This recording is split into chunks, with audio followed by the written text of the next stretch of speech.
आप देख रहे हैं अनहोनी। तो चलिए बढ़ते हैं आज की इस कहानी की ओर।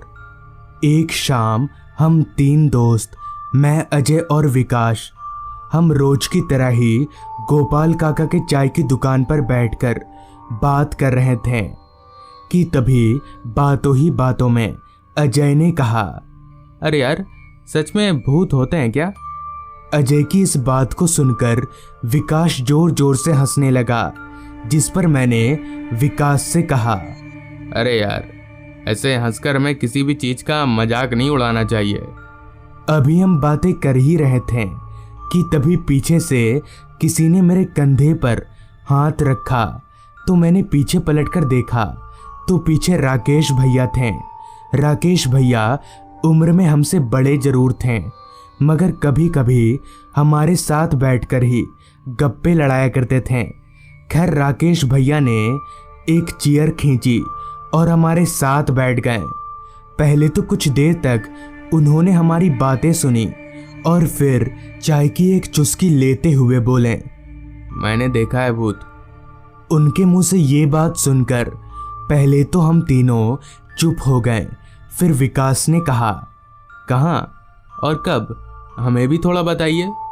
जिस पर राकेश भैया ने बताना शुरू किया। एक दिन मैं अपने घर पर बैठा हुआ था कि तभी मेरे फ़ोन की घंटी बजी।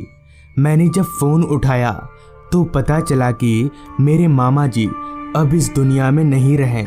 ये खबर सुनते ही मेरे पैरों तले ज़मीन निकल गई। मानो एक पल को मैं बेहोश सा होने लगा। आखिर ऐसा कैसे हो सकता है? अभी कुछ दिन पहले ही मेरी उनसे बात हुई थी, तो तब तो वो बिल्कुल ठीक थे। तो अचानक उनको क्या हो गया? कारण पूछने पर पता चला कि कल रात उनको हार्ट अटैक आया था और उसी कारण बस उनकी मौत हो गई। मैं उस दिख भरी खबर को अपनी माँ को ना बोलकर पापा को कॉल किया और उन्हें सारी बात बता दी, जिस पर पापा ने कहा, बेटा, मम्मी को अभी कुछ भी बताने की ज़रूरत नहीं है। तू अभी वहाँ के लिए निकल, मैं तेरी मम्मी को लेकर दूसरी ट्रेन से आता हूँ। दरअसल मेरे पापा अपने ऑफिस के चलते 2 दिनों के लिए बाहर गए हैं और मेरी मम्मी की तबीयत भी कुछ ठीक नहीं है और ऐसे में अचानक ही उनको सब कुछ बता देना ठीक नहीं होगा, जिस कारण मैंने उन्हें कुछ भी नहीं बताया और एक बहाना करके मामा के घर जाने के लिए निकल पड़ा। मैं जब घर से निकला तो वक्त हो रहा था दोपहर के 3 बजे का। घर से निकलकर मैं सीधे नज़दीकी रेलवे स्टेशन गया, जहां मुझे पता चला कि मामा के घर जाने वाली एक ट्रेन शाम 4 बजे है, जो मुझे रात के 9 बजे तक मामा घर के स्टेशन पर उतार देगी। लिहाजा मैंने और सोच विचार ना करके उसी ट्रेन का टिकट कटवा लिया और प्लेटफॉर्म पर बैठकर ट्रेन का इंतज़ार करने लगा। प्लेटफॉर्म पर बैठे बैठे बस मेरे दिमाग में मामा जी का ही चेहरा और उनकी कही गई बातें ही दौड़ रही थीं। और ऐसा हो भी क्यों ना, मामा जी के मैं काफ़ी करीब था।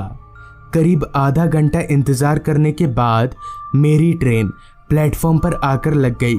ट्रेन के लगते ही मैं भी एक सीट पकड़कर बैठ गया, जिसके बाद तकरीबन 10 मिनट तक ट्रेन ने मुसाफिरों का इंतज़ार किया और फिर अपनी मंजिल की ओर आगे बढ़ने लगी। ट्रेन में मैं चुपचाप अपनी सीट पर बैठा था। मैं इतना दुखी था कि ना तो मुझे जल्दी पहुंचने की हड़बड़ थी और ना ही लेट पहुंचने का गम। मगर ट्रेन ठीक 1 घंटा लेट यानी रात के 10 बजे मामा घर के स्टेशन पर रुकी।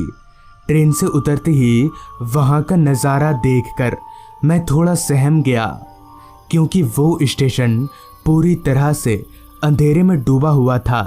साथ ही मेरे अलावा और कोई भी मुसाफिर स्टेशन पर नहीं उतरा था। मैंने अपनी निगाहें इधर उधर घुमाई तो मुझे उस घने अंधेरे के अलावा और कुछ भी नहीं दिखा। मैं चलकर स्टेशन से बाहर निकला तो बाहर भी उसी तरह का अंधेरा और सन्नाटे ने अपना डेरा जमाया हुआ था। जिसके बाद मैंने अपने मन को समझाते हुए कहा, ऐसा हो भी क्यों ना, आखिरकार ये तो एक गांव का ही इलाका है और मैं पहली बार रात वाली ट्रेन से आया हूँ, इसलिए मुझे ऐसा लग रहा होगा। स्टेशन से मामा जी का घर करीब 7 किलोमीटर दूर है, तो मुझे वहां पहुंचने के लिए हर बार की तरह ही इस बार भी किसी सवारी की ज़रूरत पड़ने वाली थी। इसलिए मैं इधर उधर कोई रिक्शा ढूंढने लगा, मगर उस सुनसान रास्ते पर जहां तलक मेरी नज़र जा रही थी वहां तलक इंसान तो दूर, कोई परिंदा भी पर नहीं मार रहा था। उस सुनसान रास्ते को देखते ही मैं समझ गया कि मुझे कोई सवारी मिलने से रही, इसलिए मैं पैदल ही घर की तरफ आगे बढ़ने लगा। पूरे रास्ते पर रोशनी का एकमात्र जरिया चांद से आ रही धुंधली रोशनी थी, जिसके सहारे मैं आगे बढ़े जा रहा था। दूर दूर तक सन्नाटा इस कदर छाया हुआ था कि मेरे चलने की आवाज़ मुझे साफ साफ सुनाई पड़ रही थी। अभी मैं कुछ दूर बढ़ा ही था कि तभी मुझे रास्ते के किनारे 3 लड़के बैठकर रोते हुए दिखे। उन तीनों को एक साथ बैठकर रोता हुआ देख मैं थोड़ा सहम गया कि भला ये तीनों लड़के इतनी रात गए इस सुनसान रास्ते पर एक साथ बैठकर क्यों रो रहे हैं। खैर, पहले पहले तो मैंने सोचा कि मैं इन तीनों को नज़रअंदाज करके आगे बढ़ जाता हूँ, मगर पता नहीं क्यों मैं उनके रोने की आवाज़ को सुनकर उन्हें नज़रअंदाज नहीं कर पाया और सीधे उनके पास जाकर उनसे कहा, क्या हो भाई, आप तीनों रो क्यों रहे हैं? मेरे पूछने पर कुछ देर तो वो तीनों चुपचाप थे। फिर उनमें से एक लड़के ने कहा, आप मेरे साथ चलिए, मेरा एक दोस्त नदी में डूब गया है। उस लड़के की बात सुनकर मैं हैरान हो गया कि भला जब इनका एक दोस्त नदी में डूब गया तो ये तीनों उसे बचाने के बजाय यहाँ बैठकर रो क्यों रहे हैं। साथ ही मैंने एक बात पर गौर किया कि उन तीनों का शरीर पूरी तरह से भींगा हुआ था और साथ ही उनका शरीर काफ़ी फूला हुआ भी था। अब मुझे थोड़ी सी बेचैनी महसूस होने लगी थी, जिस कारण मैं उनके साथ ना जाकर घर की तरफ बढ़ने लगा। अभी मैं 2 कदम बढ़ा ही था कि तभी मुझे ऐसा महसूस होने लगा कि वो तीनों मेरे पीछे पीछे चल रहे हैं। फिर जब मैंने पीछे पलटकर देखा तो मेरे होश उड़ गए और मैं ज़ोर ज़ोर से कांपने लगा।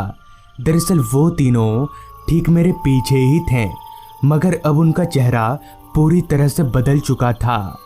उन तीनों का पूरा शरीर फूलकर सफ़ेद पड़ चुका था और उनकी आंखें लाल चमक रही थीं। ये देखकर मैं काफ़ी डर गया। डर के मारे मेरे पैर इतने कांप रहे थे कि मैं दौड़कर भाग तलक नहीं पा रहा था। किसी तरह से मैं हिम्मत जुटाकर भागना चाहा, मगर मेरे कांपते कदमों के कारण मैं वहीं पर लड़खड़ाकर गिर गया, जिसके बाद वो तीनों मुझे घसीटते हुए जंगल के अंदर नदी की तरफ ले जाने लगे। मैं उन तीनों भूतों के आगे बेबस एक लाश की तरह घसीटता चला जा रहा था। कुछ दूर घसीटने के बाद वो लोग मुझे नदी के किनारे ले आए। अब मैं अपने आप को मरा हुआ मान चुका था और वो भूत अब मुझे नदी में डुबाने ही वाले थे कि तभी अचानक ही वहाँ पर एक काली सी परछाई आ गई, जिसे देखकर वो तीनों भूत हवा में धुआं हो गए। इसी मौके का फ़ायदा उठाकर मैंने सरपट घर की तरफ दौड़ लगा दी और अपने पैरों को सीधे घर पर ही रोका। फिर मुझे पता चला कि आज से कुछ दिन पहले 3 दोस्त उस नदी में नहाने गए थे। तभी किसी कारणवश उन तीनों की उस नदी में डूबकर मौत हो गई थी। तब से उनकी आत्मा कभी कभी नदी के किनारे तो कभी उस रास्ते पर भटकती रहती है। मगर वो काली परछाई किसकी थी जिसने मेरी मदद की? कहीं वो काली परछाई मामा जी की तो नहीं थी? अगर हाँ, तो आज उन्हीं के कारण मैं जिंदा हूँ। तो दोस्तों, ये थी आज की कहानी। अगर आपको ये कहानी पसंद आई हो तो चैनल को ज़रूर सब्सक्राइब कर लें। तो मैं आपका दोस्त आर्यन जल्द ही मिलूँगा आपसे ऐसी ही एक कहानी के साथ।